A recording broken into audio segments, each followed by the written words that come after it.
In today's topic, we would be discussing electoral system. The electoral system can be defined as the process and procedure by which citizens of a democratic country select, through either direct voting or indirectly, those who will represent them in the parliament and other positions in the government.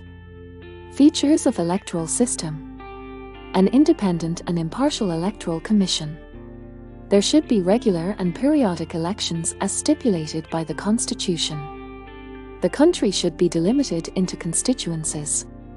Types of electoral system: plurality system or simple majority system. This system is usually referred to as first past the post or simple majority system. Under this system of election, the candidate who polls the highest vote is declared the winner. Merits of plurality system: it is simple to operate, as the candidate with the highest vote is declared the winner. It is less expensive because there is no second balloting. A winner is always sure to emerge at the end of the ballot. Demerits of plurality system: it is undemocratic because it neglects the wishes of the majority of the voters. Major ethnic groups can use their majority strength to secure a simple majority at the expense of the minority groups. It may enthrone mediocrity into power. Absolute majority system: in this system of voting, before any candidate is declared a winner, that candidate must score more than 50% of the votes cast.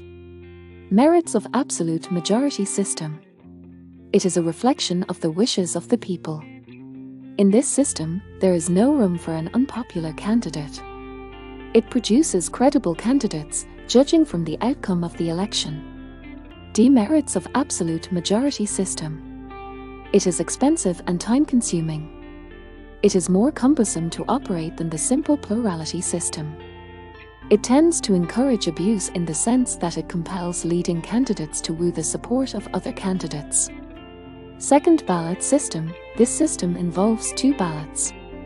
Firstly, the successful candidate is required to obtain an absolute majority of the votes cast, that is 50% plus 1. If this is not obtained by any of the candidates, a second ballot is required, and those candidates having less than 10% of the total votes in the first ballot will have to withdraw. The winning candidate is then required to secure a simple majority. The alternative system: in this system of voting, a voter is given a ballot paper with the names of the contesting candidates.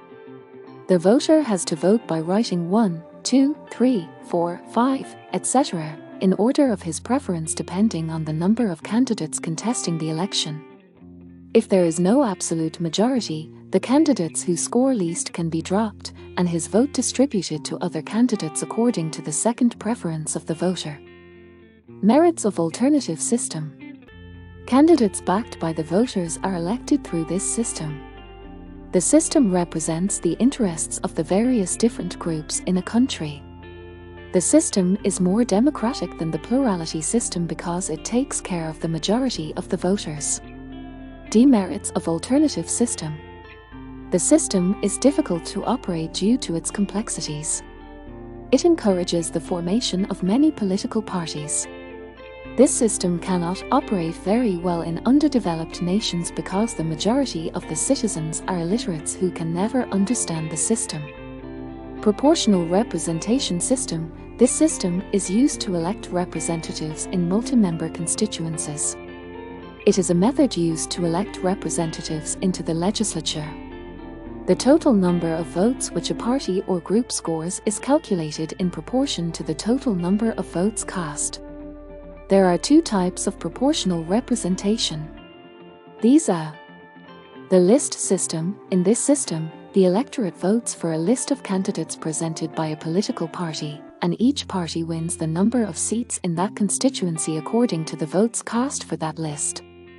Single transferable vote: this is a system in which voters vote for parties rather than candidates.